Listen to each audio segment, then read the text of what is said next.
Bonjour, bonjour à tous. C'est bel et bien moi, Maître Fils Bouanga Taktaris les Grands. Je dis bonjour par rapport au lieu que vous êtes, au pays que vous êtes, par rapport au temps que vous êtes. Je dis bonjour et bonsoir. Vous êtes nombreux à l'Océanie, Asie, Europe, Afrique et tout, machin. Je vous dis salut, Motenabino Nyoso. Moi, c'est votre représentant, le guide, Maître Fils Bouanga Taktaris les Grands. Lelo nalingaki na lobela oyo etali makambo ya retour affectif de l'amour. Nalobaka mingi mpo kolanda baenseignement na nga esengaka soit oke na kati ya YouTube ekomi Haute Magie Congo TV komona tous les vidéos na ngai kokoma benga na WhatsApp na banimero oyo eza affiché wana plus 243 89 29 56 129. C'est la moi WhatsApp qui appelle pour un appel ou soit benga na plus 243 82 0060 358. Na c'est la moi appel et appel na kata WhatsApp. Lelo na kina lobela d'abord retour affectif de l'amour. Na ba cause ya divorce nini biloko nini oyo ekozaka ba divorce. Et puis na lobela kotaka mingi na opetali makambo ya stérilité, faiblesse sexuelle. Na kolobela yango na ba masque de vieillesse. Na kozala ba mukuse mais na kolobela. Je sais que vous êtes tellement épaté, vous êtes tellement épaté de voir comment les jeunes maîtres expliquent des choses par rapport à l'âge naïté. Je suis encore trop jeune que je suis, mais j'explique des choses oyo. Des fois, il y a pas mal de maîtres qui n'ont pas étudié la science, qui n'ont pas étudié la magie, n'arrivent pas à expliquer. Le retour affectif de l'amour. Qu'est-ce que le retour affectif de l'amour? Retour affectif de l'amour, les amis. Quand on dit retour, il faut comprendre que non, retour est déjà kozongisa. Hein? Kozonga. Kozonga est là comment on dit retour. Zonga, retourner, retour. Kozonga, ça. Affectif, on voit déjà que c'est un adjectif. Ozolobela, affection. Affection. Retour affectif, donc retour d'affection. Retour affectif de l'amour. Donc, retour d'affection de l'amour. L'amour est un sentiment. L'amour est un sentiment qui excite les êtres à s'unir. Dès que bengi amour, l'amour est un sentiment qui excite les êtres à s'unir. Les êtres humains à s'unir. Dès que bengi retour affectif, alors ils sont pas de retour affectif de l'amour. Oza mwasi, oza mobali moko boazaka na mbongo ebele abotisa yo a disparata kenda amona soit à sundola yo mais yo lingaka makasi soit lingaka makasi mais okopana te soit makambo famille soit oyebite soit lingaka mwasi moko boye sala ke non okabona metilo zaka na mona sala 10 ans 20 ans 15 ans atikela obana sholo na posa azonga soit yo mobali ozala mwasi mo botala ke ozala mwasi mo bonga ne vime e banda ko simba biso ni bato na mingi baso basenga biso de fois ba sexe vandi mabo moi ça sengo papa e na posa sexe mwasi mo bo mo vima ke mwasi na kabela ko mbongo mwasi na sala ko boye mwasi na somba ko bilamba mobala na sala ka oboye mobala na sala oboye mais au perda e brusquement. Alors na kati ya retour affectif de l'amour quel que soit ba année à sali quel que soit ba temps, quel que soit ba année à kozonga. À kozonga. Nous avons des esprits. Nous avons des esprits de la ligne qu'on appelle Kwenulona. Ce qu'on Hollandais, Nzembo ya Redi ya Miss Aemela Kwenulona. Hollandais Nzembo ya Kofi Olomide Aemela et Kachaka. Ce sont des sirènes de l'amour. Oba Sitaka. yo ça l'effort monte yo ya pas à mettre fils bonga ko pesa nga ba condition na senga la izalaka condition ko sombela nga produit la condition ya droit du temple la ko mettre en contact na des sport aux autres quel que soit ba année ezala za na voyage ezala musika akozonga akoya soki akoya si passe au monde akozonga sa affection parce que ici on parle de l'affection akozonga ko benga yo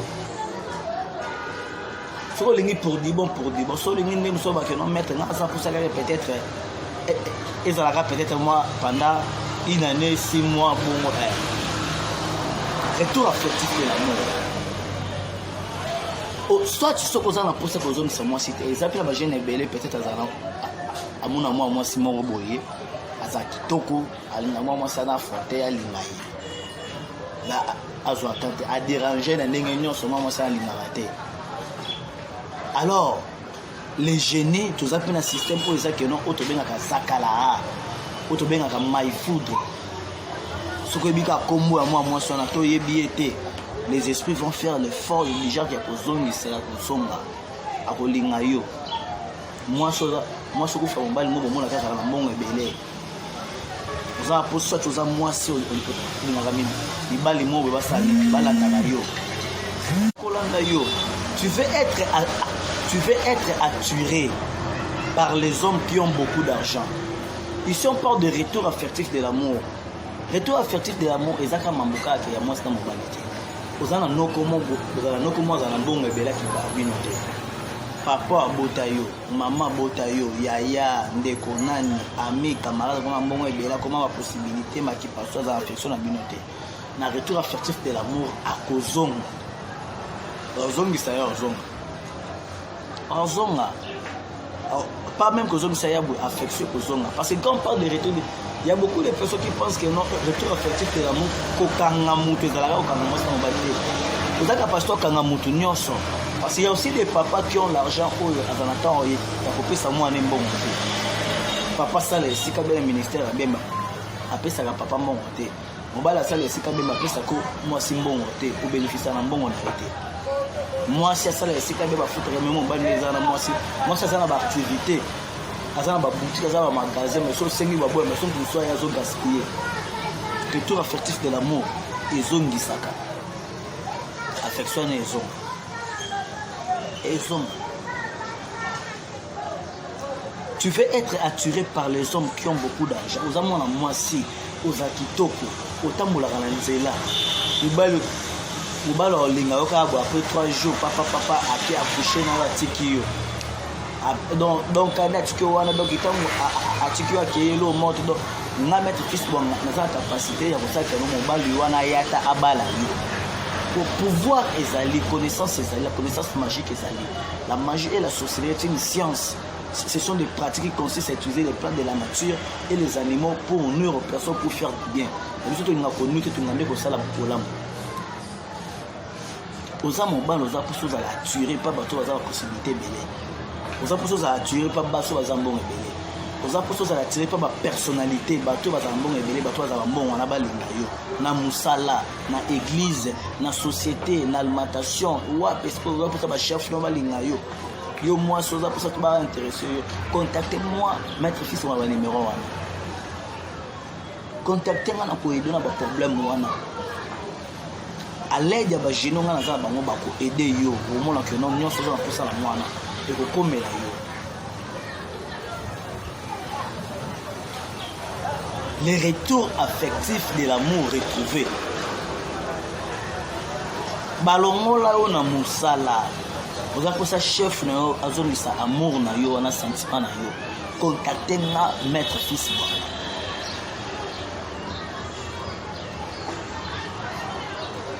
Olandi, contactez un maître fils bon. Na pesi des explications. Obando ça les sika moya bien. Ozala mutu mo bazala mbongo ebele chef no mo alinga kayo banda kotamwa ne ami wana briske mabo mola ka boya yo asela ki mutama be. Contactez na amour wana ezonga. Moi si on pour ça, bon, il y a aussi des femmes hein. Zan basi je te dis que maître ngaba za personne na tambola na zo mi bali balanda ngai e ba pesa ngaba mbonga bien, je suis capable de le faire grâce au pouvoir des ancêtres, grâce au pouvoir des génies. et je suis capable de le faire. Nangaki na lobe pe makambo yo kuna baki na bino lobe point amoyo tali mambo ya divorce.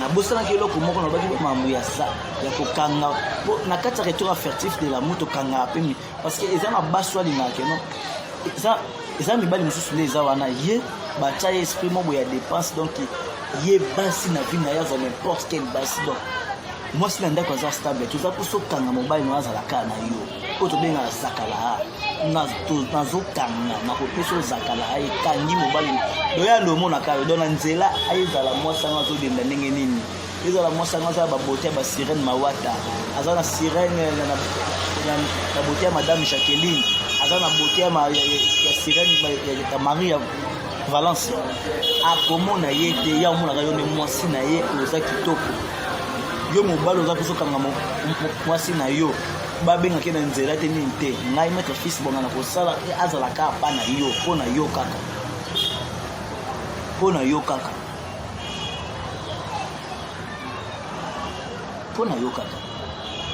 le divorce ezadi ya makambo bene divorce d'abord ezadi ya motema mabe ya entourage sika oyo bato lovali nous avons besoin de mots de ça amour bien il y a la sorcellerie bato mitema mabe oyo ako ya pe passer tant ye et pas na ngai être fils là mais si bon ça la ka oyo lingi par exemple mettre na za pour ça mutu mobo peut-être za moi si mobo la linga moi si wana mobali moi ça nini ya linga alors na za pour ça couple na yesa nini ezala déstabiliser et que nga mettre na kobenga ba jeune na ba kosala oyo ya lingi yo kuno moni di divorce mobali wana peso ka ye soti mwasa na ye papa ngai e pa na ngane na zabwe couple na nga eza à l'aise eza boete eza pour ça mais c'est ba kosala ka oyo ya lingi c'est pour ça ezo senga couple faut na kati ya protection parce que mariage il y a beaucoup de femmes qui souffrent dans le mariage, il y a beaucoup d'hommes qui souffrent dans le mariage parce que nini eza batomité mabe olinga moi sima bo eza ke moi si wana okenda opesa pardon na yo tout opesa na libota mais abi na mo peut-être asepela ke ni lobala moi si wana akela nzela ye na nzela ko luka banzela solo kala nzela nini pona ko déstabiliser couple na yo tangu ba désir bandi ko beta moi si ko bunda nini nyoso wana divorce ko kota mususu pe la kati ya famille ya mwasi bato mususu basani balia te opesa babiloko balia te divorce ekokota divorce ezali ya mambo ebele divorce osi eza esika mpe oyo oke kosinstalle obiki esika oyo nake kokota oke esika moko oke kosinstalle oke ovandi na kati ya mapango wana na kati ya lopango wana eza na baloi oyo batia kati ya lopango wana de loi de condamnation couple nyonso ekoya awa mama lopango wana peut-être na bana ya basi mama bana nyonso akota awa falingaka bana ngai so za na mwasi fo mwasi akoza na mwasi na mwasi fo za ba problème fo divorcer za na kati donc mona olingala mobile na yo elo mo ezanga tina discussion toke na leta tokabola babiloko to sala bo ba séparation mo boye oyo ba déception mo boye oyo ezali okuti mo za ko résoudre. C'est pour cela, très chers frères et sœurs, vous qui avez des problèmes de divorce dans le mariage, contactez Maître Fils pour la protection et couple Nabino. Couple va protéger parce que quand on aime une personne, tant on va pour tout se séparer. Nous avons des défauts. Moi, ça cause un défaut. Moi, ça cause un défaut. Mais il y a un niveau où il faut comment. Protection et couple et protéger un peu les botas. Tant que couple n'a pas protégé, voire même bien n'a pas protégé. Donc, tout bien en protection de votre corps et de votre bien. Votre bien est la maison de bloc de même à cela dit même pas un problème tellement il y a stérilité. Stérilité. Au coucher na moi si mon boye. Au bala été. Au commentaire au bala été. Maman ça na dit mon balo comme si hier à que bala moi si na vina à kotika la robota té. Après ya peka et pas na mettre fils boanga grâce à l'esprit na na sali ba quelques formules incantatoires avancées de la plus haute magie de 25 000 d'années. Robota té ngana oyeba te ke oyo eza te ya ngana osala o parce ya oya na droit na ye mais si osenga ye osala obota te. Il y a des condamnations obotala mwa mwasi mo bosundola ye mwasi obotala mobali mo boye mobali wana a voyagé atika na kati ya ndako ya voyagé na retour boya kuto bo comment na zemi bo bimana mobali mosusu. Tout ça c'est mauvais. Stérilité peut koyer là. Stérilité ça dit à partir de stérilité ça peut dire que non tel mobali mo boza ba semence mabe na nzela ba semence accélérer au coucher na ye. Au banda ko se masturber. Famille ba condamnation à s'accélérer ba hôtel établi. Lo mona que non stérilité côté là yo. Écoute en fait c'est bibota boké bo sali bersame na hôpital. Bo sali bersame boké bo koti d'échographie, bo voyager boké ba pays wapi la solution exacte. Moi ça bota kate o infection o nyokanka o nyoso wana botamo le côté. Mais moi maître fils bon je vais vous donner des solutions. D'abord on va d'abord consulter yo. S'il y a des esprits, na chasser l'esprit wana. Na chasser l'esprit wana que mon sera pour une solution.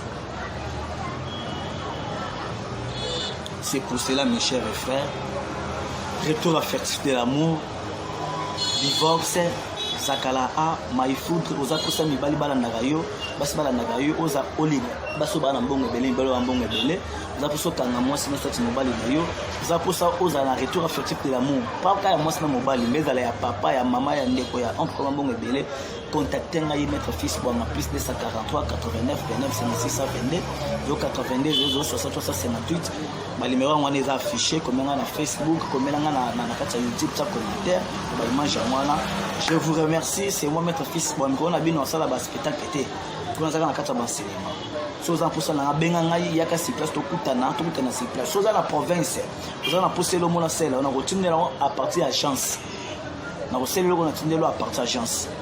Ce qui peut au moins aux sur place à la carte tout pour na kina ko sala makamuna yo dans moins de 45 minutes aux makamuna yo OK na ya. Merci et ciao à vous et bonne soirée et bonne journée à vous partout au besoin de la carte monde entier. Merci.